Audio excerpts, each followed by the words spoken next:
नाज़रीन, भारत इस वक्त शदीद हंगामी सूरत हाल से गुजर रहा है। सोशल मीडिया पर यह खबर आग की तरह फैल रही है, क्योंकि कुछ दिन पहले अपने जंगी फाइटर्स पाकिस्तानी शाहीनों के हाथों तबाह करवाने के बाद आज सुबह सवेरे भारतीय फौज का एक जंगी हेलीकॉप्टर अरुणाचल प्रदेश में गिरकर तबाह हो चुका है, जिसमें 2 पायलट मौके पर ही हलाक हो गए हैं और यूं पूरे मुल्क में सफ़े मातम बिछ चुकी है। अब सवाल ये पैदा होता है कि भारत जैसे एटमी मुल्क का जंगी हेलीकॉप्टर आखिर क्यों हर 6 माह बाद गिर जाता है?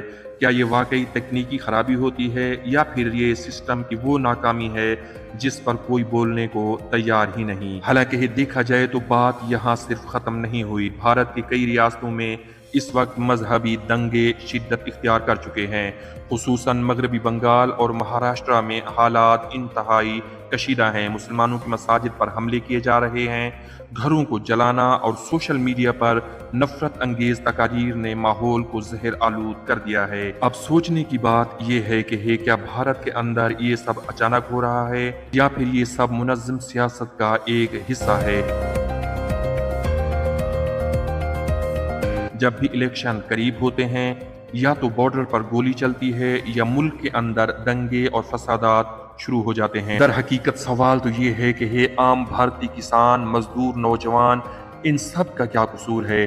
जब ऐवानों में महंगाई और बेरोजगारी पर बात नहीं होती तो सड़कों पर मजहब के नाम पर खून बहा दिया जाता है। वैसे देखा जाए तो हेलीकॉप्टर्स का गिरना, जंगी फाइटर दो दिनों तक पाकिस्तान के डर से ग्राउंड कर देना, अपनी आवाम को बेवकूफ़ बनाना और इक़्तिदार के ऐवानों में सिर्फ कुर्सियों की जंग में एक दूसरे पर कीचड़ उछालना, ये सब बीजेपी हुकूमत को अच्छे से करना आता है।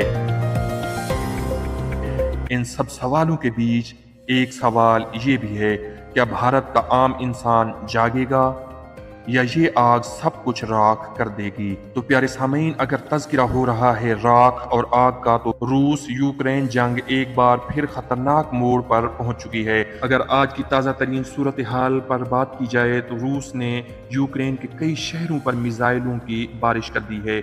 जी हाँ, इंटरनेशनल मीडिया के मुताबिक यूक्रेन के मुताबिक शहरों में जोरदार धमाके सुने गए हैं और यूक्रेन का ये भी दावा है कि रूस ने गुज़िश्ता 24 घंटों में 100 से ज़ायद ड्रोन्स और क्रूज मिसाइल फायर किए हैं, जिनमें से कई ड्रोन्स और मिसाइलों को फिजाई दिफाई निजाम ने तबाह कर दिया है। लेकिन इनमें से कुछ ने हॉस्पिटल्स, बिजली घरों और स्कूलों को निशाना बनाया है। बताया ये भी जा रहा है कि इन हमलों में एक बच्ची समेत 5 अफराद जाँ बहक हो चुके हैं। ये याद रहे कि ये हमले ऐसे वक्त में हो रहे हैं जब यूक्रेन मुसलसल नेटो और मगरबी ममालिक से मजीद हथियारों और फिजाई दिफा का मुतालबा कर रहा है। एक बयान में सदर ज़ेलेंस्की ने कहा है कि अगर दुनिया खामोश रही तो कल ये आग यूरोप तक पहुंच सकती है।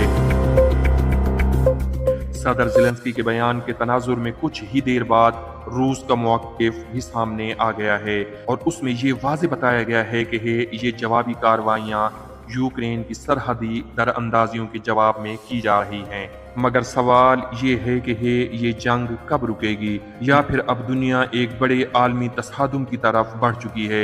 जंग की ये चिंगारियां न सिर्फ यूरोप बल्कि पूरी दुनिया को अपनी लपेट में ले सकती हैं। क्या नेटो अपनी पूरी ताकत के साथ मैदान में कूद पाएगा? क्या रूस अगला कदम चीन के साथ मिलकर उठाएगा? क्या ये सब कुछ बदल सकता है या फिर तीसरी आलमी जंग ने दस्तक दे दी है? अहले नज़र सामीन और आप दानिशमंद हजरात इस तमाम सूरत हाल को कैसे देखते हैं?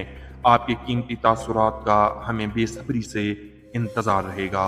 एक नई रिपोर्ट में फिर मुलाकात होती है। उस वक्त तक के लिए अल्लाह निगहबान। पाकिस्तान जिंदाबाद, पाक फौज पाइंदाबाद।